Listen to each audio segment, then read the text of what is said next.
Hey everyone, my name is Yusei, and this is my ENME 351 project.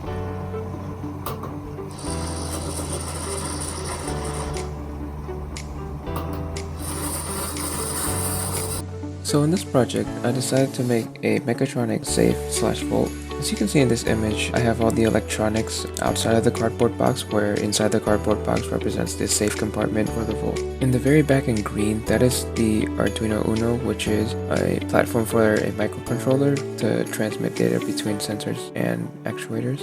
I have a breadboard which consists of a RGB LED, 3 different switches, a button, and a potentiometer. 2 of those switches on the left side are used to control the position of the digit that we're looking at, sort of using a binary to decimal conversion type thing. The LED responds based on the mode we're in and what's going on with the safe and the user interactions. The button is primarily there to help advance to the next stages, such as checking the passcode, setting the passcode, locking and unlocking the safe, etc. The potentiometer acts as a dial to control what number we want, so it's going to the Arduino as an analog signal and we just convert it to a decimal value between 0 and 9.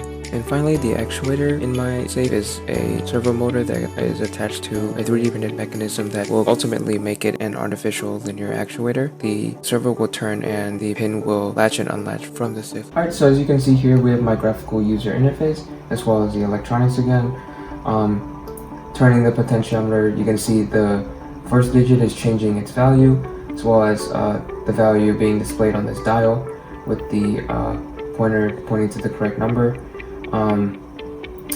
Also, we have the switches right here, which will change the position. So now I'm in the second position, changing it to 5, and now turning it will change. So as you can see now, it's saying 5500. The passcode that's in the system at the factory reset is 4 zeros. So if I press check passcode, it will flash yellow indicating that the passcode is wrong. So now I'm changing everything back to 0, 0, 0, 0, and pressing the button. The safe will unlock because that is the correct passcode. And once I open it, oh look, it's the sponsor of the video.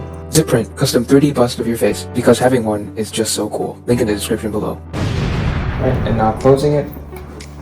Once I finish getting everything out, putting everything back in, I can press the button again, and the safe will close, going back to the initial condition that we're starting with. Now onto the blue mode of the safe, which is to change the passcode. You can see here our factory passcode is 4 zeros, and I'm changing it. Let's say we're entering the passcode to change the passcode. We type in 2000, press it, will flash yellow saying that the passcode entered is incorrect.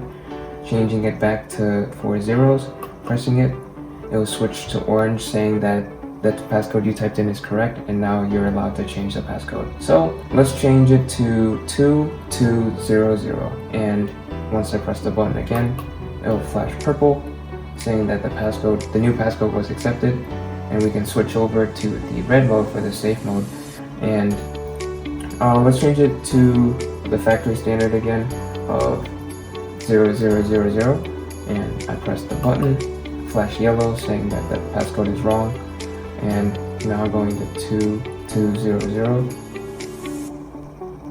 press it.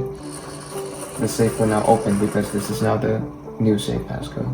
So briefly, here's my Arduino code. Commented here, you can see the sources that help me for the purposes of this project. Outside here, I have the global variables defined. In setup, I initialized all the pins and the servo motor. In loop, it just loops through and runs one of the 2 following modes. Here we have the logic for the safe mode, and here we have the logic for the change passcode mode. And finally, we have supporting functions for entering the passcode, checking the passcode, printing to serial monitor, setting the LED color, and blinking the LED. And briefly, here's my processing code. As you can see here, most of my resources came from the processing reference page. Here I have initialized all the colors. In setup, I initialized my window size, background, and creating the static template for the graphical user interface. Use my draw loop where I take data from the serial monitor and draw onto the screen accordingly. And finally, we have supporting functions for setting the static display, drawing the dial, drawing the legend, adjusting the digit LED, adjusting the digit, drawing the lock, and creating a rectangular gradient. Overall, I had a lot of fun with this project. I was able to apply a lot of core concepts from the course, including digital logic, microcontrollers, software, signals and sensors, and actuation. I hope you all enjoyed the video. Thanks for watching.